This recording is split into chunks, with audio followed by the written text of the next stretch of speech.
Hello everyone, welcome to engineer junction. आज हम start करने जा रहे हैं नेचुरल वेजिटेशन। इसमें जो सबसे पहला टॉपिक है आपका वो है आपको समझना है प्लांट कम्युनिटी क्या होती है। ठीक है। अब हर चीज को आप पेड़ बोल रहे हो तो ये भी गलत है। पहला है आपका ट्री। ठीक है, trees are tall plants and hardwood. ठीक है। Next is shrub. श्रब आपके स्मॉल प्लांट्स होते हैं बट वुडन होते हैं, जैसे ये है, ये आपका श्रब है। इसमें आपका जो तना है वो वुडन रहेगा, देन लीव्स आर देयर। उसके बाद है आपका हर्ब। ठीक है, herb are small plants but non wooden. तो आपने वर्ड सुना होगा हर्बल, हर्बल मेडिसिन बनती बहुत सारी, ये आपका हर्ब है। इसमें वुडन पार्ट नहीं होता। ठीक है। उसके बाद ग्रास, एक और कैटेगरी है ग्रास। ग्रास मतलब घास, तो आप जानते ही होंगे, ये स्मॉल प्लांट्स होते हैं और नॉन वुडन होते हैं। ठीक है। इसके बाद फॉरेस्ट जो है वहां पे आपका डोमिनेंस ऑफ ट्रीज रहता है। ठीक है, उसी को हम फॉरेस्ट बोलते हैं। And mainly depends upon sunlight, that is temperature and water. ठीक है, मीन्स रेनफॉल। ये दो मेन क्राइटेरिया होते हैं जो कि अल्टीमेटली क्लाइमेट डिसाइड करते हैं फॉरेस्ट का। इस कारण हम जब भी फॉरेस्ट का क्लासिफिकेशन करेंगे ग्लोबल लेवल पे या इंडिया लेवल पे, हम हमेशा उसको टेम्परेचर और रेनफॉल के बेसिस में करेंगे। ठीक है। तो अब स्टार्ट करते हैं types of forest. Indian forest की अगर मैं बात करूं तो ट्रॉपिकल मॉइस्ट। अब देखो, एक वर्ड है ट्रॉपिकल, एक है आपका मॉइस्ट। तो ट्रॉपिकल जो है, ठीक है, जैसे ये अगर अर्थ है, ठीक है, ये आपका इक्वेटर है। इक्वेटर से 23.5 नॉर्थ एंड 23.5 साउथ। ठीक है, ये टॉपिक ऑफ कैंसर है, टॉपिक ऑफ कैप्रिकॉन है। इनके बीच का जो रीजन है उसको हम ट्रॉपिकल रीजन बोलते हैं। ठीक है। तो सनलाइट जो डिसाइड हो रही है वो ट्रॉपिकल से, और मॉइस्ट है कि ड्राई है, ये हमारा डिसाइड हो रहा है रेनफॉल से। ठीक है। इसी के बेसिस में हम फॉरेस्ट को क्लासिफाई करते हैं। First is tropical moist evergreen, next is tropical moist deciduous, then tropical mangroves. ठीक है। अगर ड्राई की बात करें, ट्रॉपिकल ड्राई मतलब रेनफॉल आपका कम हो रहा है, that is tropical dry evergreen, tropical dry deciduous and tropical thorny forest. And one more is the mountain vegetation. यहाँ पे आपका एल्पाइन मेजरली पाया जाता है। तो स्टार्ट करते हैं ट्रॉपिकल मॉइस्ट से। देखो, इसमें एग्जाम ओरिएंटेड आपको क्या क्या याद रखना है कि एग्जाम्पल्स जो हैं इसके, ये बहुत इंपॉर्टेंट है। और दूसरा, रेनफॉल कितना हो रहा है और उनकी कैरेक्टरिस्टिक्स कैसी है, मतलब पत्तियां कैसे, लीव्स कैसी हैं, और कौन कौन से एरिया में पाया जा रहा है, बस इतना ही आपको याद रखना है। ठीक है। तो ट्रॉपिकल मॉइस्ट एवरग्रीन का अगर मैं देखूं तो रेनफॉल आपका 250 सेंटीमीटर से भी ज्यादा होगा। ठीक। नेक्स्ट, टॉल प्लांट्स होंगे, ब्रॉड लीव्स होगी, हार्डवुड और dense forest. Climbers are also found. लता, लता जो रहता है ना, बेल जो रहती है वो भी वहां पे पाई जाती है। ये नॉन पैरासाइटिक होती है और इनको हम एपीफाइट्स भी बोलते हैं। ठीक है। एग्जाम्पल अगर मैं देखूं तो mahogany, rosewood, ebony, jackfruit and गुर्जन, ये आपके मेजर एग्जाम्पल हैं ट्रॉपिकल मॉइस्ट एवरग्रीन फॉरेस्ट के। और अगर मैं एरियाज देखूं तो ये भी आप अगर थोड़ा सा आप मानसून समझ चुके हैं तो आपको इजीली क्लियर हो जाएगा कि वेस्टर्न घाट में बहुत ज़्यादा बारिश होती है, अंडमान निकोबार तो इक्वेटर के बहुत पास है, और नॉर्थ ईस्ट इंडिया, मोसेब्राम चेरापूंजी जो एरिया हो गया, वहां पे आपका ये सब फॉरेस्ट पाए जाते हैं। ग्लोबल की अगर मैं बात करूं तो Amazon rain forest, Malaysia and Indonesia, यहाँ पे आपका ट्रॉपिकल मॉइस्ट एवरग्रीन फॉरेस्ट पाए जाते हैं। नेक्स्ट है हमारा ट्रॉपिकल मॉइस्ट डेसिडियस। ठीक है। इसमें जो रेनफॉल का रेंज है दैट इज 100 टू 200 सेंटीमीटर। अच्छे से याद रखना इसको। इसको डेसिडियस इस कारण बोलते हैं, पतझड़ में मतलब फरवरी मार्च में ये अपनी लीव्स को शेड कर देते हैं। ठीक है। सुने ही हो गया। एरिया की अगर मैं बात करूं तो तराई रीजन, तराई मतलब भाबर, बांगर, तराई और खादर जो रीजन होता है, ठीक है, उसमें तराई रीजन में ये पेड़ पाए जाते हैं। छत्तीसगढ़ में भी मोस्टली आपका ट्रॉपिकल मॉइस्ट डेसिडियस है, एंड बंगाल में। ठीक है। एग्जाम्पल अगर मैं देखूं तो साल, टीक, शीशम एंड सैंडलवुड। ठीक है। तो वही आपका सागौन भी है इसमें। ये सब जो पेड़ जहां पाए जाएंगे that is called tropical moist deciduous forest. Next है हमारा ट्रॉपिकल मैंग्रोव्स। इसके लिए मैंने अभी करंट अफेयर्स में भी बताया था कि जो बुलेट ट्रेन लग रही है बॉम्बे से, मुंबई से लेके अहमदाबाद तक, ठीक है, इसके रूट में मैंग्रोव्स आ रहे हैं और उनके लिए एक अंडरग्राउंड टनल बनाई जा रही है ताकि मैंग्रोव्स को डिस्टर्ब ना हो सके। ठीक है। मैंग्रोव्स हमारे लिए बहुत इंपॉर्टेंट है, उसको देखते हैं। पहले दिखा देता हूँ आपको मैंग्रोव कैसे रहता है। ये है, ये आपका पूरा मैंग्रोव फॉरेस्ट है।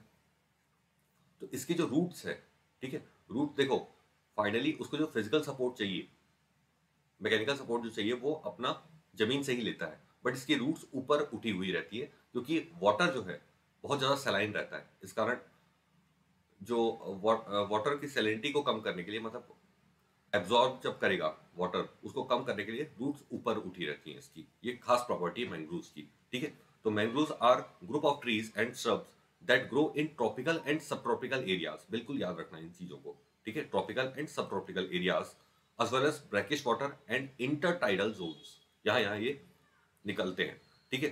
The tree are pneumatophores and blind roots upward roots, ठीक है। ब्लाइंड अपवर्ड रूट्स इसमें होती है। एरिया बहुत ज्यादा इंपॉर्टेंट है, फ्रिक्वेंटली क्वेश्चन यहाँ से बन रहे हैं। तो Sundarban, eastern Ghat, Andaman and Nicobar and Gujarat, यहाँ पे आपका मैंग्रोव्स पाए जाते हैं। अगर इसके स्पेशल फीचर्स की अगर मैं बात करूँ तो provide shelter to number of species. इसकी जो जड़ों में बहुत सारे टर्टल हो गया, फिश हो गया, ये बहुत सारे लोग यहाँ पे रहते हैं। Control salinity by restricting water, prevent soil erosion and disaster impact reduction like cyclone and tsunami, ठीक है। तो मैंग्रोव्स आपके लिए बहुत ज्यादा इंपॉर्टेंट है। नेक्स्ट है आपका ट्रॉपिकल ड्राई फॉरेस्ट, इसको हम देखते हैं। ट्रॉपिकल ड्राई में फर्स्ट है ट्रॉपिकल ड्राई एवरग्रीन फॉरेस्ट। इसमें रेनफॉल देखो एवरग्रीन है लेकिन ड्राई एरिया में, तो इसका रेनफॉल जो है 100 सेंटीमीटर से कम है। एरिया की अगर मैं बात करूं तो कोरोमंडल उसमें पाया जाता है। एग्जाम्पल खिरनी, चामुन एंड टैमरिंड, ठीक है। नेक्स्ट है आपका ट्रॉपिकल ड्राई डेसिडियस फॉरेस्ट। इसमें रेनफॉल जो है 70 to 100 सेंटीमीटर। एरिया जो आपका साउथ आंध्रा में पाया जाता है, और एग्जाम्पल में अमलतास एंड रेड सेंटर्स। नेक्स्ट है आपका ट्रॉपिकल थॉर्नी, ठीक है। ट्रॉपिकल ड्राई फॉरेस्ट का ही तीसरा टाइप है ट्रॉपिकल थॉर्नी, ये आप सुने ही होंगे।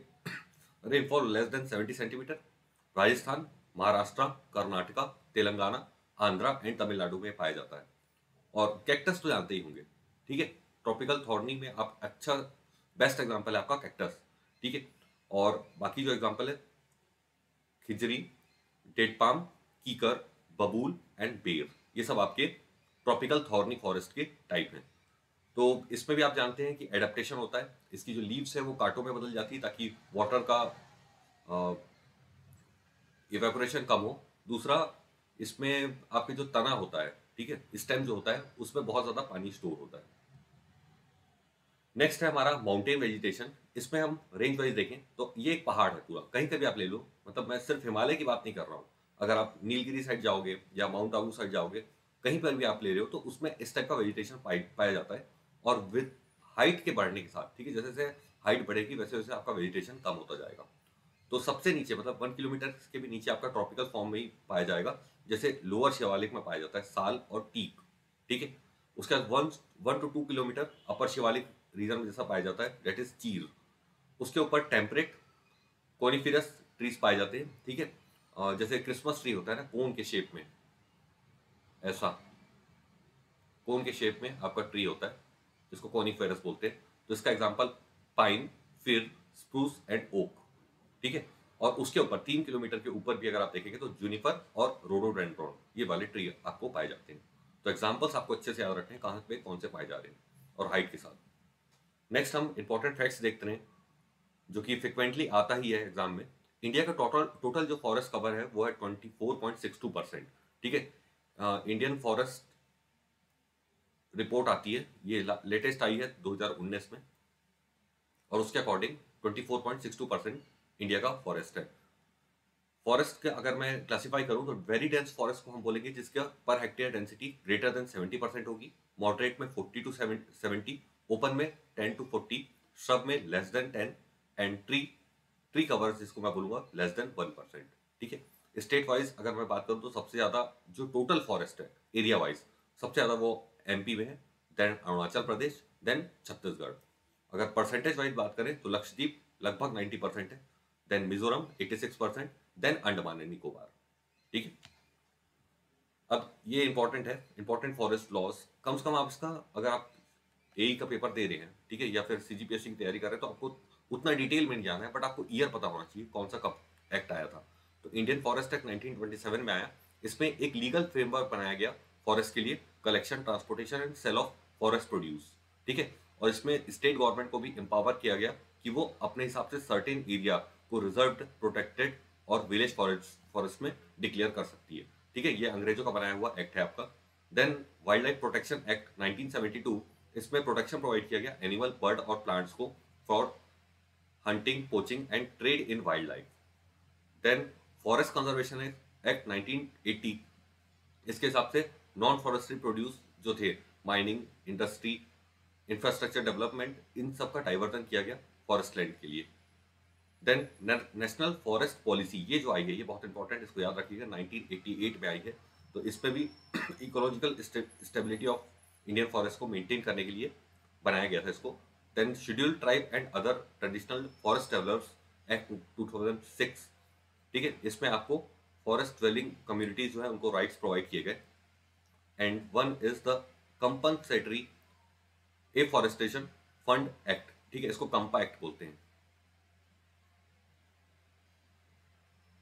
कंपा, ठीक है। तो इसमें क्या होता है कि अगर आप किसी भी लैंड को अगर डाइवर्ट कर रहे हैं, फॉरेस्ट लैंड को डाइवर्ट कर रहे हैं किसी भी एक्टिविटी के लिए, तो आपको नॉन फॉरेस्ट लैंड में आपको जितना लॉस हुआ है फॉरेस्ट कवर का उसको प्रोवाइड करना पड़ेगा, उतना प्लांटेशन आपको करना पड़ेगा। तो ये आपका कंपा एक्ट में है, ठीक है। So this are all about the Indian vegetation system.